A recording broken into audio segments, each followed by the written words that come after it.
showing Bobby like how much you might, on him in situations, timeouts, things like that, because of his past experience doing the same thing. You have somebody on your staff that's would bear a lot of experience. They're playing the championship game, just happy for him. But it's not just having some for which, when you just run things by and about it and then try to do what you think.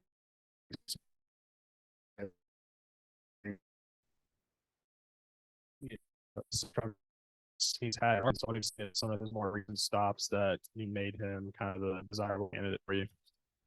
Well, it about beat us out here at Missouri State. 4th and 1, he throws a touchdown pass on 3rd and 1. I can't remember the 4th one. You had to ask him. I tried to put it out of my mind. But he's Bobby Petrino, man, and he's a wonderful mind. And he loves the state of Arkansas. He's a great guy. And I want to win.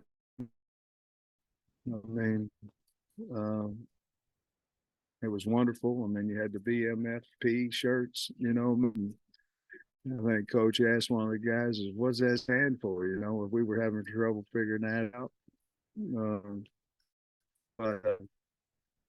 No, is my suggestion go. I won't show him off. Came here, got a lot of work,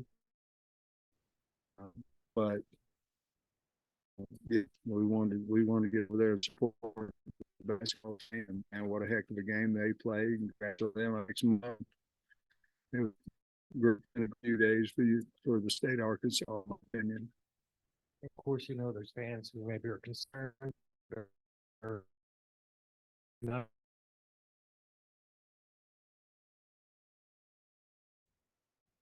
We don't have people.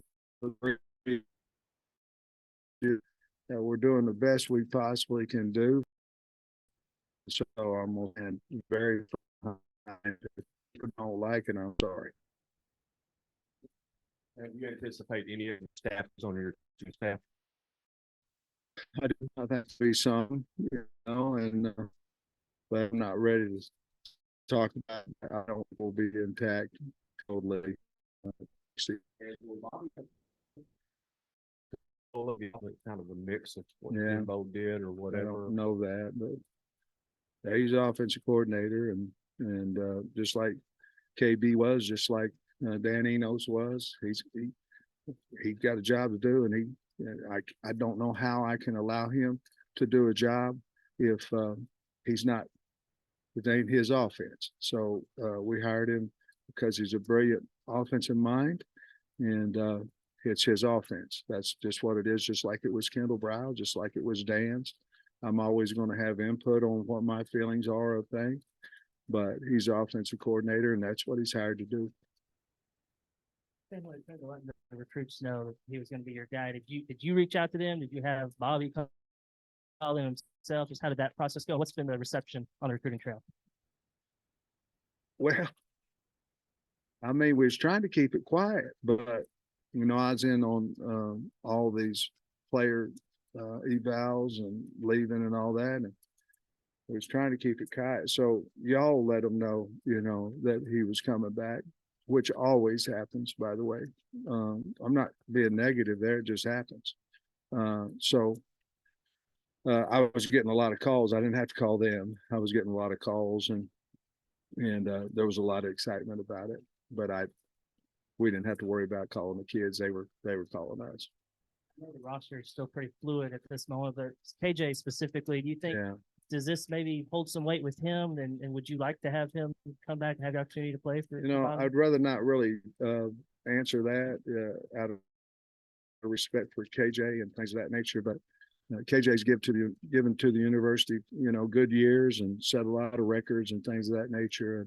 Whatever he wants to do, we'll be supportive of it.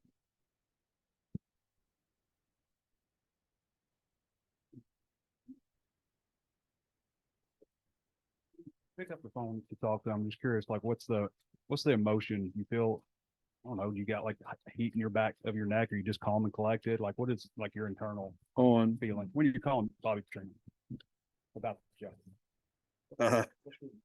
You get a pit in your stomach? I don't know. I don't know. No, well, Is it just cool? Hey, brother, what's up? no. First time or two, I didn't FaceTime him, and after that, I did. But I was trying to be honest with you. I was just trying to find the best man for the job, and in my opinion, I did. And so that's all I was trying to do.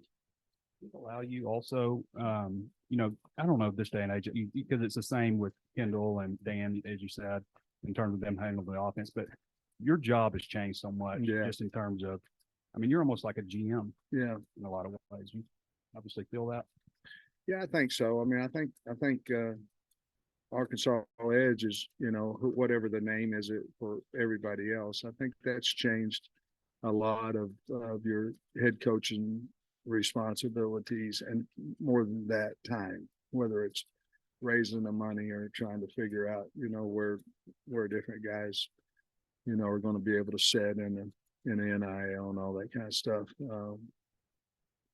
I think just a lot more time, and obviously, we have guys that, come in going into the portal, and you're not going to talk them out of it, but simply because they've already been poached by somebody else and told the finances and everything else. We do not do that here. We don't, but it happens all the time.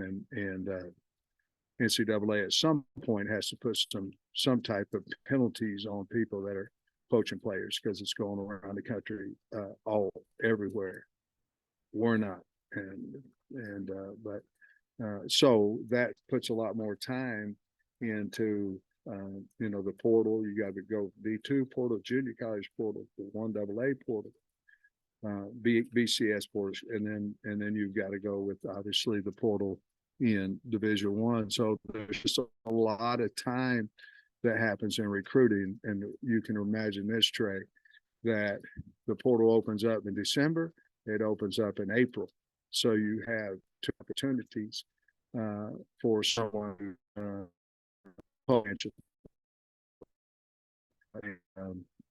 so that's why it was so important for us to get Arkansas Edge. I know I've heard AD coaches podcast have a list of that they might be interested in. Having faced them at Missouri State and having to scheme against them, did that ever cross your mind? Like, hey, if I ever had the opportunity, I might want to have him work for me.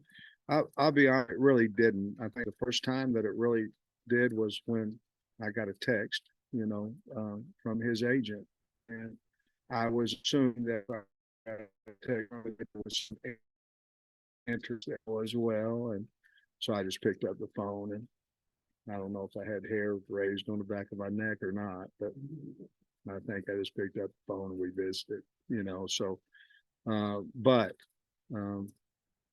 once I figured we could do the deal, then the closer that I thought we could get to doing it, the more excited I have about, more excitement I had about it. And the bottom line is we need to win games. And I thought that was the best possible way we could do it. As far as exit interview goes, how far along would you say you are percentage wise? And that's got to be like each guy a great meeting, a bad meeting. It's got to be very up and down for you.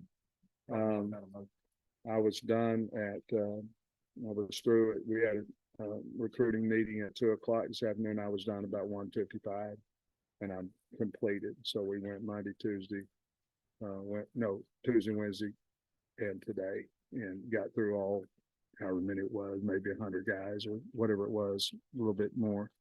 And so we're through. And you talk about the portal and all this kind of stuff. I feel really good about where we're at on the football team, but obviously things can change simply because of the fluidity with phone calls to talking to coaches and all this kind of stuff. So we got a great university, a great situation here. Arkansas Edge is helping us tremendously. And we want to keep the guys, obviously, on the team that we want to keep.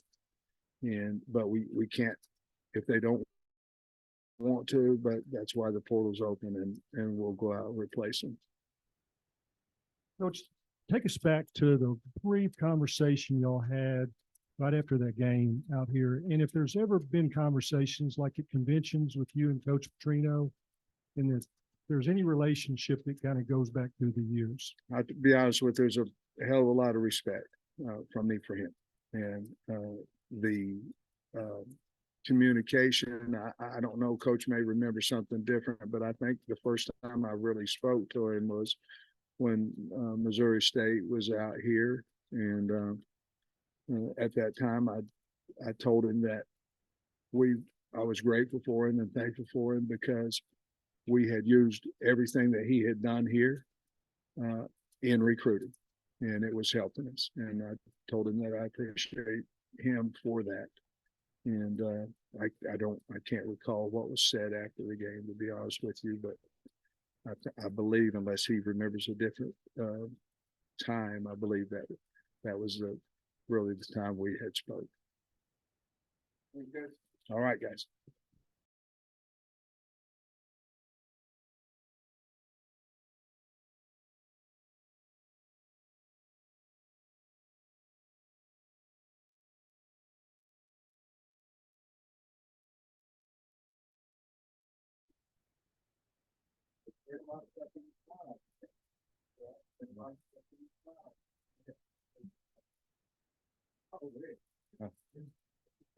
Hey, back. I was curious about the phone call from Coach Pittman, how that went with you, and your agent reached out first. Is that still Russ Campbell? I know that was 12 years ago. No, actually, my agent is Christina Phillips, and she didn't tell me about that. I just learned that today. So, but I appreciate her. You know, she reached out to me when I was at Missouri State, and she said, "Hey, let's get you back in the game." And I said, "Christina, I think I'm just happy doing what I am right now." And she was on me about, "No, you can't do that. We'll work at it. It might take us a while, but we'll keep going." And she convinced me, "Okay, let's work at it and see if we can get back in the game." And it's been a process, but it's a lot of credit to her. You on the podcast, this one that you did.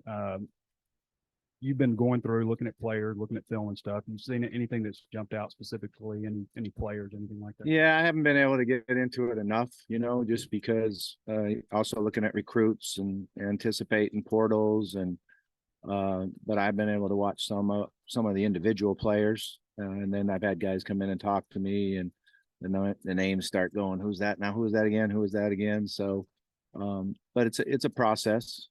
And I did have a good meeting yesterday with the offensive group as a whole, and that was fun. I enjoyed it.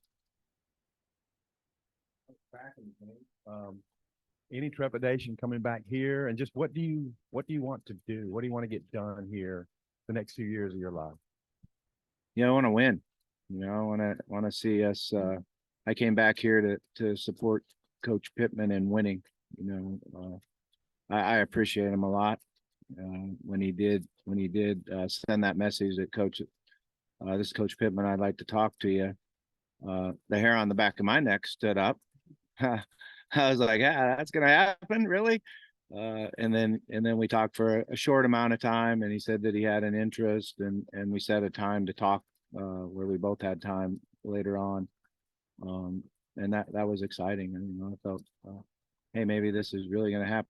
Could it possibly happen? You know, I talked to my family and saw if that could possibly work. And we had a great talk, great conversation. I think it was over an hour, maybe longer than that.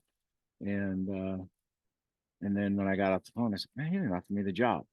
You know, I was a little bit, you know, surprised about that. I thought, man, maybe I need to do a better job interviewing again. So, but it was a process he was going through and taking his time. And I was just anxious to talk to him again. Your offense with A&M last year, was that how much of it was you? And then you got to see Arkansas in Arlington. What'd you think of what was going on and the personnel Arkansas has? Yeah, that's a loaded question there. But, that when I took the job at A&M, Jimbo wanted to keep the same terminology and call things the same way they did. It was hard. It was hard on me. I was staying up all night. I can remember the first scrimmage. I was up at 2 a.m. in the morning, woke up at 2 a.m. in the morning to get ready to call plays for the first scrimmage, just understanding what the terminology was, what the formation was. And it was it was not only calling the plays different, but the formations, the way they called the formation is probably different than anybody else that I've ever been around. Normally you call the strength where your tight end is going to align, and there it's where your slot receiver is going to align. So just getting the connection to be able to do that was very difficult. But worked hard at it, and I thought we had a pretty good year. We went through a couple quarterbacks, which was hard, but I really enjoyed it. I think that's the one thing that when that happened, when Jimbo lost his job, that I thought I want to still coach, just because how much I enjoyed being in the classroom with the quarterbacks, spending time with the offense, just coaching football, teaching. It was fun being back in the meeting room and teaching. I started getting in this profession as a teacher, so it was really fun to get back and do that. Reading some of the quotes that have come out since you accepted the job, you talked about always wanting to come back and this being a dream. I'm just curious, was there ever a time since you left where maybe there was some anger towards this place, and when did that anger maybe turn into a desire to return? No, there never was any anger at all. I was always a Hogs fan. I watched. People would ask me, "Are you going to watch the game? Are you going to watch them play?" And I watched as many games as I could. I cheered for them. I rooted for them. Loved the players. Returned to the Little Rock Touchdown Club a few years back, and it was well received and everything. But could you have ever imagined at that time? You said you always loved the Hogs. Could you have imagined getting this opportunity to come back and coach like this? Well, like I said, I thought about it and dreamed about it, and I didn't know if it would ever happen. So certainly, I can't tell you how excited I am to be back here. It's going to be a lot of fun, and I truly do love Arkansas, the university and the state and the people. I think it's the most special place I've ever been. We kind of see some of the individual players Arkansas has on the roster. I know it's still a fluid situation, but given your history, I was wondering about if you had any particular thoughts on the quarterbacks that Arkansas has here, Jacoby Criswell, Malachi Singleton, if you've had a chance to look at them and see what you thought about them. Yeah, I've had a chance to watch their video and see, some of their practice video, some of their game video, and see things that they can do. And obviously you like the talent that you see there, arm strength and mobility and different things they can do. You really don't know a lot until you get out on the practice field and start practicing with them. So we'll look forward to that. And, the rules are as such now where we have time to meet with them when we come back from Christmas and get in the classroom with them. So it'll be fun to see how much they understand about the game of football. Bobby, last night, 20,000 people, yelling your name. I mean, how does that make you feel?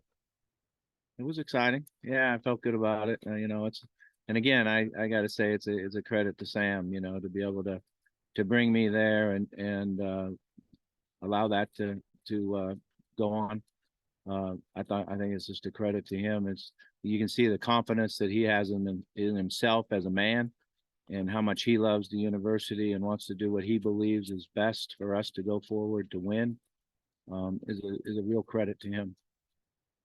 Over 10 years, how are you different now than you were in 2011? Yeah, I mean, everybody's different, that, and you're different than you were back then. So hopefully I've grown as a coach, as a teacher, as a husband, as a father. I believe totally that I have. Hopefully I'm better tomorrow than I am today. I remember going to the groundbreaking for the Smith Center. I think it was maybe a Friday before a home game, but you never got to get in that building. I assume you've been in there now. Just kind of, well, what's your thoughts on that building and finally getting to work in there? Yeah, it was fun to walk through it and see it. And yesterday I took my own tour, I guess. Rounded up one of the young guys and said, "Hey, take me through the building here and show me it around." So it was exciting to see it. They certainly did a good job with it, and it'd be fun to start working in there. You decided if you're going to be on the field or in the press box? I haven't even thought about it. You guys are way ahead of me. Coach, talked about having to learn new terminology. Sam, gonna turn you loose on. Yeah, what we talked about was be able to come in and run the offense and put the offense in and do that. And one of the things I've learned throughout my career is that you utilize everybody and you try to get everybody's input. And certainly I want to see the assistant coaches have their input. And when I interviewed with Coach, we talked about certain things. If he walked in the room and asked me about this, asked me about that, what do I think about that? And I'd say, well, I'd welcome it. There's a reason he's known as the best offensive line coach in America. And if he has certain thoughts that he wants to do on short yardage and goal line, I communicated to him that when I was calling plays at Arizona State, Bruce Snyder ran short yardage and goal line. That's what he wanted to do. That was something he was very, very proud of and very, very fond of. And, it's if coach wants us to do something on short yardage and goal line or third down, we're definitely gonna work on doing it. And I think that's how it has to work. That's how it goes. He's the head coach, and we're gonna do as much as we can to keep him satisfied and happy. And as an assistant, what you try to do is keep the head coach happy and not chewing you out. So that's one of my goals. Let's make sure he's not chewing me out every day. This is not football. So tell me about Northwest Arkansas. You look forward to hitting some balls in the bushes at Blessings, at Beaver Lake. What goes through your mind that I'm back at Arkansas? I got a lot to learn, man. I can't even find my way around. It's changed. It's really changed. The roads are a little bit different. The way you get places are a little bit different. I drove up in front of this building right here, and I'm like, wow, they redid that too. So first thing I got to do is find out where I'm at. Definitely like going to the lake. That's something that we've always enjoyed as a family and love to do. And it's on my bucket list to be able to slalom when I'm 70. So I've got to keep working on that, make sure I'm in good enough shape to be able to. I don't get up anymore on one, to be honest with you. I get up on two and drop just because it's so hard to grind to get up on one. And nobody skis anymore. My kids have totally went away from me, and they don't ski. They surf and wakeboard, and I don't even see the fun in that. You go so darn slow. I don't know how it's fun, but I'm still gonna water ski. I've lost a lot of balls at Blessing, so maybe if I get to play that sometime, I'll find a few of them that I left out there. I have to drop a ski too, man. So, well, I don't have to. I choose to. I'm kidding. I can't get up on one. You're signaling. I wonder what you thought of the signaling sign stealing flap this year, and how that apply to you, maybe, or how what's the future of signaling as well? Do you think helmet devices are? Yeah, I think that they should have done that a long time ago. And I don't know anything about Michigan and what they did or any of that. I honestly didn't pay any attention to it. But I do know when you went and played Clemson that they were going to have your signals. They had guys on the sideline standing there with the sheet of paper with your signals on it, and that was tough. And the SEC and the ACC and have talked for years about putting the piece in the ear, and one of the issues that you always have in the NCAA is everybody has a vote. So there's a lot of schools that play football that can outvote the major conferences that don't have the money. for that technology to be in their helmets. So that's why they got to do something about it. But it's become more and more relevant throughout the years that I've been in about people stealing signals and calling defenses and offenses that way. Speaking of money, just your thoughts on Arkansas Edge and how that might help you in the portal and things like that. Yeah, I got some reading up to do on that. You know, I've been kind of in a whirlwind, so I haven't even been able to check up. I know Coach told me that he was excited about the new NIL deal that's going on, and you know, at A&M, the assistant coaches knew nothing. We weren't involved in any part of the NIL. I didn't know what anybody on the team got or didn't get.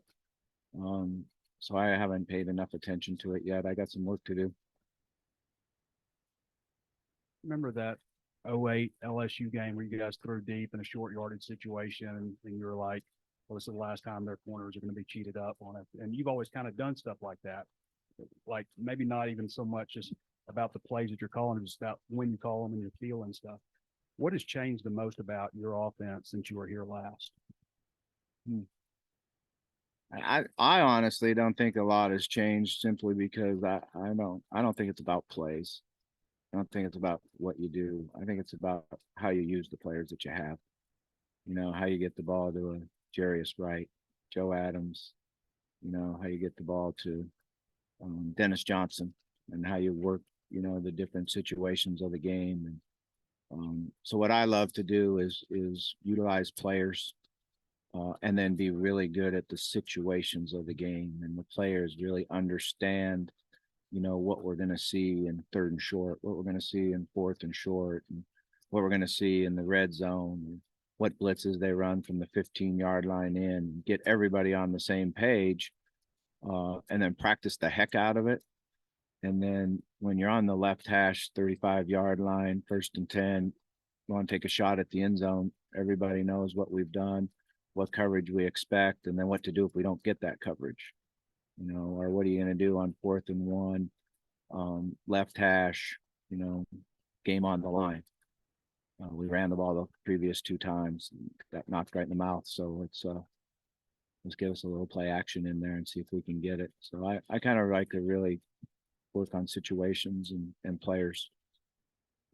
Is after Ryan Mallett's passing, I know you loved him, and I always remember also people used to say that Ryan Mallett was the perfect quarterback for your system, and then you went to Louisville and you had Lamar Jackson, and I was thinking, well, what's Lamar Jackson? What kind of quarterback do you like? I mean, and Tyler Wilson was a different quarterback than you. What type of system, quarterback, I guess, in your system would you like to have the most? Yeah, I mean, Ryan was pretty perfect because Ryan was as smart as you could possibly be. He understood the game. He understood his players around him. He understood when you made a call, what you were thinking. He was really a guy that you could anticipate what he was going to do. You know, when you saw the coverage and the play call, he would probably go the way he did in practice. You know, Lamar was the same way. You know, Lamar was a guy that really studied the game plan, really knew what he wanted to do, what we wanted to do as a staff. Both of them could get you out of a bad play. You know, you're not always going to hit the call as a play caller, and you can be really, really aggressive when your quarterback can come out there and say, oh yeah, this play action isn't going to work because they're blitzing 2 guys off the left side, and change the play or the protection for you. And that's what those guys allowed you to do. You could just, you know, call it up and have a lot of freedom in your thoughts of being aggressive. And then if it wasn't worth a darn, they can get you out of it and get from a bad play into a good play. And the freedom they give you as a play caller really helps. Get a little emotional when you're at why this is like a dream. You said you love this state. Expand on that. Why is that? Why is that? It's obviously more than just a job. Yeah, I think, you know, the relationships that I was able to have and make and then even continue after I left, you know, was something that's always been special. Concern and say maybe you don't deserve a second chance in the universe. What do you do? I've been told winning cures all ills. but it seems like there's more than that. What do you say? Yeah, I'm kind of on the I'm not really sure what words to use on it, but my beliefs are it's okay for people to disagree, have different thoughts, have different opinions. There's no ad will to it. Nobody should have that. I grew up where this is in the United States of America, and everybody can have their own thoughts, their own religion, their own feelings on everything. And you know what? That's okay. We don't have to do anything about it. There's going to be anything done about it. That's just how it is. And I think that's one of the greatest things about a football team is guys come from everywhere, every different walks of life, different colors, different religions. And then you come together and you love each other and you go out and compete hard together and give each other a chance to win. So I don't have any ill feelings towards anybody that disagrees or I just wish it was that way for everybody. Winning is the end result. Winning is the end result of doing everything right. So the top priority is to teaching the players, teaching them not only the playbook, but how to compete, how to be tough, how to have passion. It's different now than it used to be because you have a shorter window to do it, with the NIL and the transfer portal and all that. You used to be able to build it for a year, 3 years. That's what we had. We had those guys that were together, grew up as little kids, got beat up on when they were freshmen. I remember Joe Adams saying, they're just not beating us. They want to kill us, and 2 years later, he was like, that's what we're going to do to everybody, but now you don't have that window. Now you got to do it in a shorter period of time. So it's just a different challenge that you have to attack. Coach, so a lot of the former players that you had here at Arkansas post on social media, they're all excited and approved. Have you had any comments, text messages from former players that are here? And what have those comments and conversations been like? Yeah, I've had a lot. So it's pretty cool. It was fun when we came here and played. I got into the locker room and all of a sudden I got out of the shower and there's Joe Adams and Colby Hamilton standing there. I said, how did you guys get in here? They snuck in the locker room to say hello. So it's been pretty cool. All right. Thanks, guys.